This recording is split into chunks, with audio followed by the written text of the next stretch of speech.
So today we're just going to talk a little bit about what's going on, and we're also going to end with some breath work. Nashville, and every person is here. I really have tried to find a secluded place in Nashville.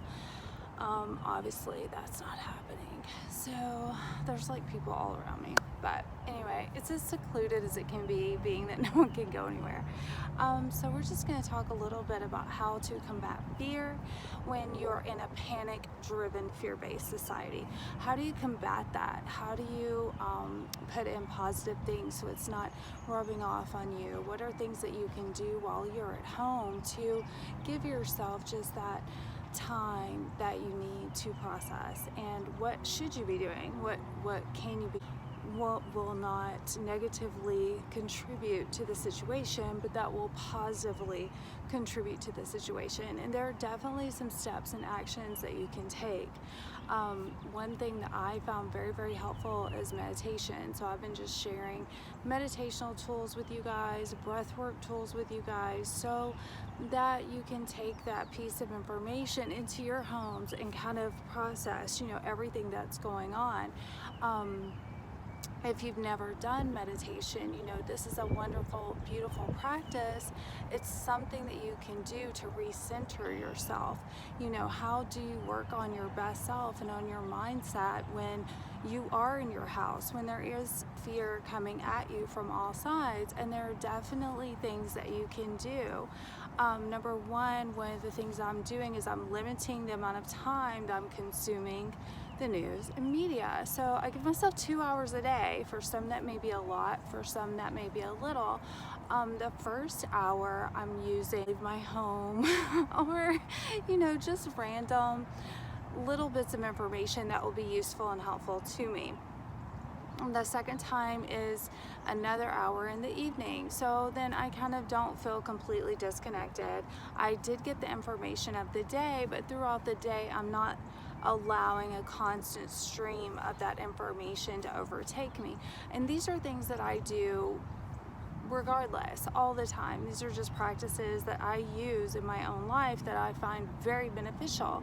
And when I began to see my friends freaking out, people panicking, people just consumed with so much fear they're having chest pains, people panic buying, I really wanted to take time to step up and say, hey, these are things that I do. I've been through so much of my life that I have figured out tips and tricks. I have mastered the art of stress, trauma, pressure, crisis. I've already been through crisis enough in my own life that I'm able to navigate it really seamlessly. I'm not freaking out, I'm not panicking, I'm laughing every day, I'm watching movies. I'm pretty chill considering we're in a whatever they're saying, because I understand that things do pass. I understand that though trouble comes, it's going to cease. And that is what spiritual practice gives you. That's what manifestation and mastering your mindset gives you. It gives you peace, it gives you resilience, it gives you big picture. So you can see the big picture, that you don't have to get stressed, you don't have to be worried, you don't have to freak out. Those things are extremely counterproductive. So instead we can focus on moving forward to things that are going to build us up, so that when this passes, that we're better people. And that's what we should be doing all the time anyway. We should just be working towards being our best self, being our best person, developing tools and tips. And we can't do that without an inner practice. Now, 3 things that are really going to help you is, number 1, like I said, put the time constraints on it. Give yourself however much time, and that's it for the day. The rest of the time to cut it off.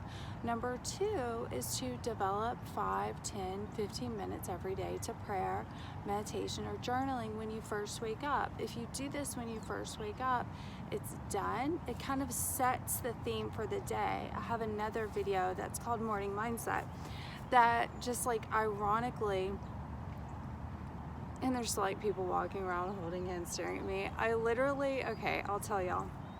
I literally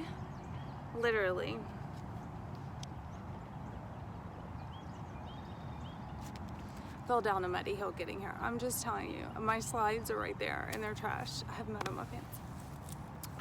But my morning mindset video. Now, a very big mindset type mega person, about a month after I put that out, created a morning mindset journal, which I thought was really cute. I was like, oh, well, did he see mine? Huh, I don't know. But anyway, your morning mindset, I have a video for that on YouTube. When you set your day, when you set your morning, and you set your brain for the day, and you're like, this is what I'm consuming today, your mind will automatically just fall in place. Have you ever woken up, gotten in a fight, and like, it's gonna be a day, and it is? Same principle. Number one, put time constraints on the information you're consuming. Number two, have a morning ritual, either a prayer, journal, a time in the morning, and use that time to really tune in to what your goal is of the day. Number three is structure. Everyone right now should have a structure, whether you have kids, whether you're working, not working. There needs to be something to take the place of our normal routine. Unless you are a work from home single person with no attachments, hobbies, or skills, your life has been drastically changing and transitioning. What is that new normal? How to get used to that new normal? Well, you're gonna need a structure. You're gonna need set times that you get up at a certain amount of time. I discovered this was a very powerful tool when I had to stay at home with my two kids. I was staying home with two toddlers, and I realized if I organized my day and I set those time limits and parameters, the day went smoothly. It was like I was ready for the whole day. I did not have a minute unaccounted for. That may seem a little intense, but it works miraculously. It makes you feel very put together. It makes you feel very on top of something. And right now, that's really what we're needing. We're needing to feel a sense of control, a sense of power, a sense of this is going to be okay, because it is, because it really, really is going to be okay. So you need a structure. So if you'll implement those changes, I think that you'll really, really love the results. And I'm here for you. I'm here to support you any way I can. DM me, send me a message. I love giving tips that have helped me, because hopefully that will inspire you to make your life and beautiful and big as it is, because I know it can be. Now we're going to do focus breath work. So if you would, just think of a word that makes you feel safe, loved, at peace, a word that really, really inspires you, a word that you want more of. So you can use joy, you can use peace, you can use love, you can use any of those words. Go ahead and get that word to the forefront of your mind. Now I want you to notice how you're breathing. Notice if it's shallow or if it's deep. And then take your right hand and put it on your stomach. And then take your left hand and put it on your chest, and just take a breath. In through your nose, out through your mouth, and close your eyes if you'd like. In through your nose, and out through your mouth. And feel with your right hand that your stomach relaxes all the way out, and that will help you get a deeper, deeper, deeper breath.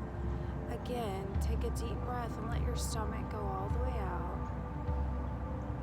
And then exhale. Now imagine that word that you picked, and I'm going to choose abundance. Imagine that word that you picked, and just imagine that all the air around you is filled with that word. So I'm imagining that all the air around me is full of abundance, overflow, abundance of everything.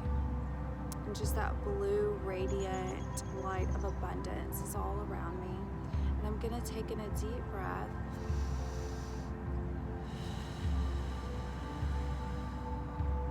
I'm going to breathe it in and breathe out all of the stress. So breathe in your focus word.